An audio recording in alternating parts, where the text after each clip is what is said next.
to spring training. Who knows? But I think we're spending too long on this as well. Yeah, it was a good question. We're going to move on. It was a good question. But, no, I do. But that's my point of view. That's your point of view. We're split. Next question. Oh, God. All right. So, Peas Daddy, which, by the way, where's Peas Daddy been? I don't know. Well, that's, I guess, his question. He asked, what has Peas Daddy been doing this offseason? It's like he up and vanished. Yinzer's going to Yinz. How the heck am I supposed to know? That's what I said. Are we supposed to create your answer for you? Right. I don't know where you've been doing this. I mean, I have no idea. I guess he's been yinzing. He's got. What do yinzers do? There's a picture. There's a picture of a baby with a pirate hat on his picture. So I don't know. Maybe he's been being a dad. I mean, what the heck? But a baby with a pirate hat, isn't that child abuse? Maybe he's been in jail this time. Well, yeah.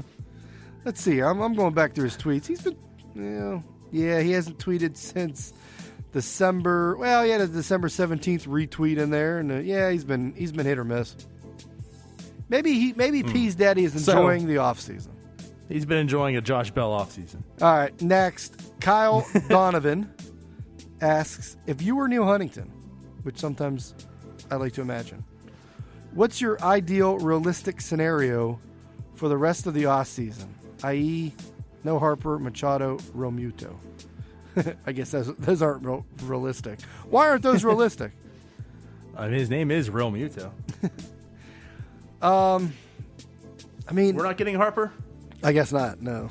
I thought he left Still Washington, got a plane, and flew into Pittsburgh. Look, obviously, to me, the best case scenario, now I don't know, Neil Huntington probably has like $6 to spend remaining in this offseason, but we don't know that yet, is sign a shortstop or trade for one.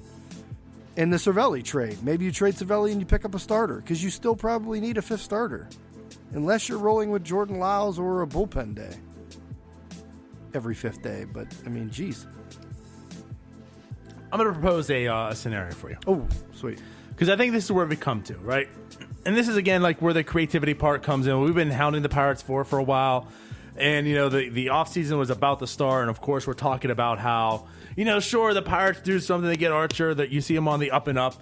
But what they need is middle infield, and the middle infield sucks, right? And it's still pretty much the same. I mean, we're talking about shortstops. You need a shortstop, right? And there's going to be another question out there about, you know, Freddie Galvis such. I mean, the thing is, when you look at the shortstops, it's Machado, and then it's blah. You know?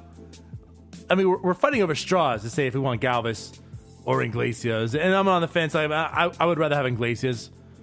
But realistically, either of them two, like, just put you over that hump. I mean, is it like, do you get Iglesias and go, all right, we're World Series bound? Probably not.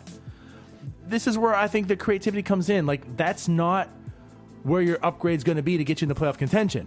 That's why I'm really on board, and I'm even more like trading Cervelli can do a whole lot for this club, and it can do it for a whole lot of reasons. Okay, because I think what you're going to do is, say you get a Galvis or Iglesias or whomever, you know, you get a good value at shortstop. Mm-hmm. It just is what it is. You know, you're not going to fix it by that shortstop, so you go there. But by trading Cervelli, you can do possibly one of two things. You know, you can make upgrades where the upgrades are available. So maybe you trade Cervelli, you roll. Answer the previous question. You roll with Diaz and Stallings now, right? Now you keep Stallings. You just roll with Diaz and see what he is. But now you have some more money, and now you can make that game-changing move and maybe a rotation piece. Bit of a pipe dream maybe, but like, say Dallas Keuchel. Again, bit of a pipe dream. But maybe you're able to do it on a solid pitcher. Maybe it's Gio, right? Sonny Upgrade Gray. and stabilize that rotation. And yes, I understand Mitch Keller.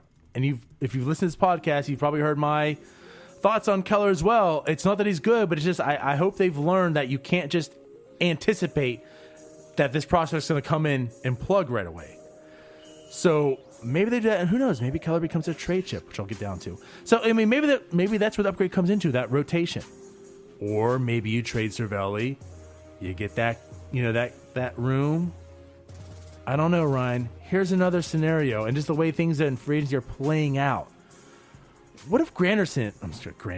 What if Grandal could slide to the Pirates? And here's my theory on this, okay?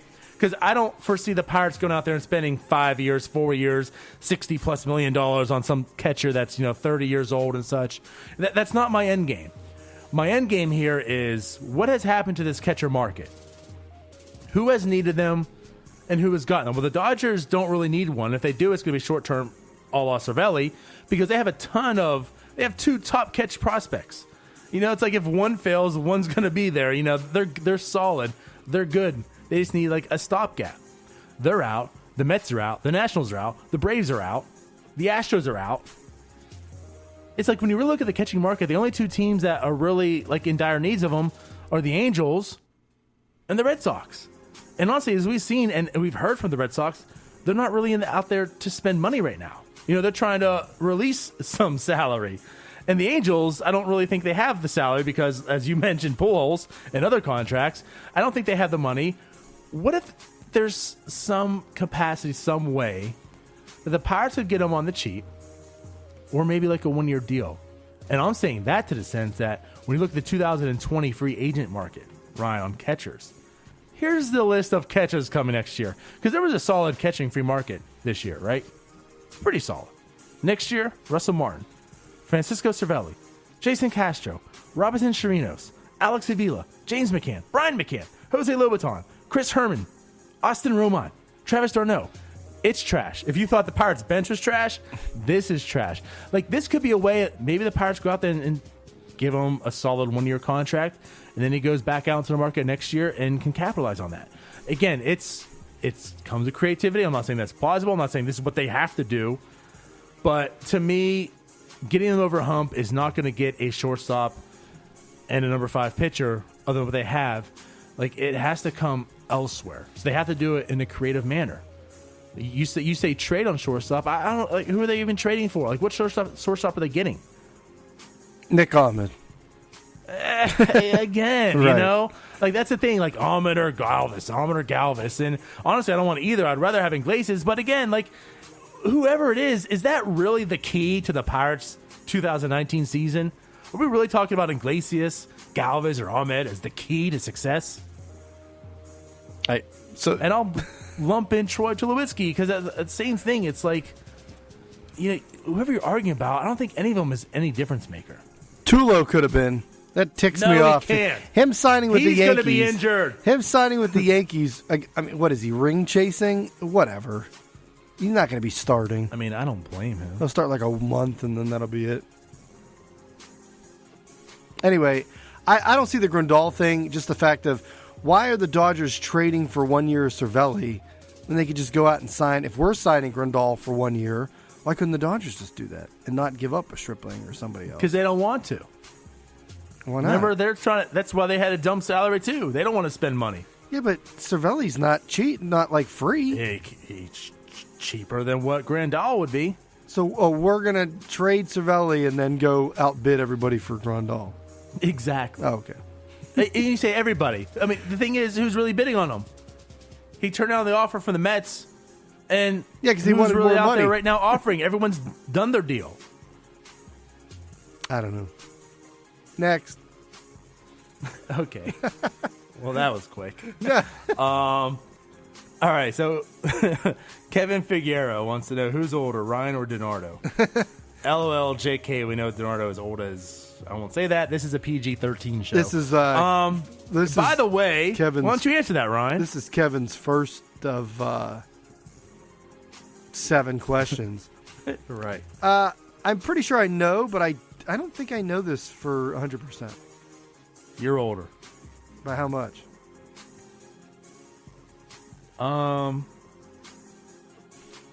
You're August, right? I was born in the August. following April. Yep. Yeah. So You're April the next year? 8 months? Jesus. 9 months? Yeah. Yeah. That's right. I think there were only in our grade at Shenango High. Stop whining. I think I think there was only like 3 or 4 people that were older than me in our grade. See, there you go. And no, I didn't fail a grade. See, and there weren't many people younger than me, so there you go. I'm the young buck here, baby. Yeah. Young, but we're both old. Next question. Are we sticking with Kevin? Yeah. Sure. So he asks, if you could bring, this is actually a good question. If you could bring back one former Pirates player back in their prime, who would it be and why? Now, I'm assuming, and I didn't get to follow up with this. I just asked him, how many questions do you think you get? Is he talking about in their prime with the Pirates or with their prime, like In their career? Because if you're talking about in their prime in their career, it's Barry Bonds. I mean, there's no. We need a outfielder. Is it not? Let me ask this: is it not still just Barry Bonds? Maybe even with the Pirates? No, because I think you'd go. We need a shortstop, Hannes Wagner. Okay. Like, I mean, Hannes. Look, I mean, if we're looking, that's not a bad idea. But then again, is Hannes going to play right now? I don't know. In this day and age. Well, he's in his prime. It's the old Babe Ruth. Is Babe Ruth going to really put up the numbers in this day and age? Wouldn't you plug in Wagner at his prime at shortstop right now for this year? Just for the fact that he deals with Wagner to cut his handle, I don't want him. That's just going to remind me of that miserable bastard on Twitter all day. Okay. You know, I don't want Wagner. I don't want. But Hannes I would Wagner. say, I mean, there's a lot of different ways you could go with this. But I mean, Barry Bonds in 1990 compared to Barry Bonds in his prime is completely different. But don't you kind of just want to see still Barry Bonds in 1990? Like, wouldn't you just love to have Barry Bonds right now? I would take in it. this outfield. But I mean, look, Barry Bonds was great in 1990. Barry Bonds in 1998, 2000 was like pinball super ridiculous numbers. The 99 2000. I mean, it was insane numbers. So all right, we'll answer the question quickly. I just said I'm taking Barry Bonds. All right, if it's prime for their career. I don't know though. Part of me wants to go Brian Giles, just Giles for Evil Neil. Yeah, I thought Giles crossed my mind. Also Ralph Kiner, but because I think in your sense too, like prime in the Pirates career. So I was thinking about Brian Giles in a sense, but I'm still going to go Bonds just because it's Bonds. Give me think about Pittsburgh having Barry Bonds like in this day and age. And pitching wise, everyone would shut up. Pitching wise, from like the beginning of the Pirates organization, franchise to now, Garrett Cole. They haven't really. I was going to say they haven't really had like the greatest pitching, starters and everything. So give me last year's Garrett Cole. I'm good with that. Right. So Barry so far back. Barry Bonds. I mean, you could say Ralph. I thought Ralph Kiner, that crossed my mind, but I mean Ralph Kiner's defense. I don't know. I don't know what we're diving into his defensive run saves in 1954 or not, but. It's Barry Bonds. His prime was. Excuse me, I have a few more questions if you don't mind. All right, next question. Next. All right, you ask.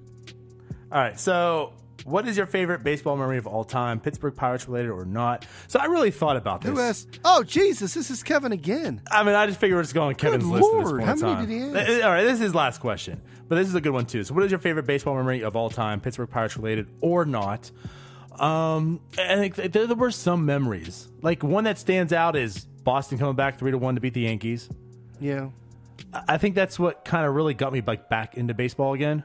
Yeah. That's another one that stood out, which is like weird, but just personal in that aspect, is when Tampa Bay and New York was playing. Remember, like the flies or the bugs and all that. Oh yeah, that game stood out. Was that because Tampa my Bay? family Because was down visiting. The Indians were in a couple of those too. No, because I think it was Jimenez pitching, right? Ubaldo. Oh, it could have. I'm talking about the one where Jabba Chamberlain was like had the bug spray out. Yeah. Was that the Indians? That was Cleveland, because the Cleveland has bugs coming off that lake, dude. Well, then there you go. It can't be a good memory. I don't even know who was in it, but that was one that stood out too. And I say that because that's when my family was down visiting me. That's like one of the first times they were visiting me in Jacksonville. We're all watching baseball together, which didn't really happen often. But I think the one that doesn't happen ever. Stands out, right?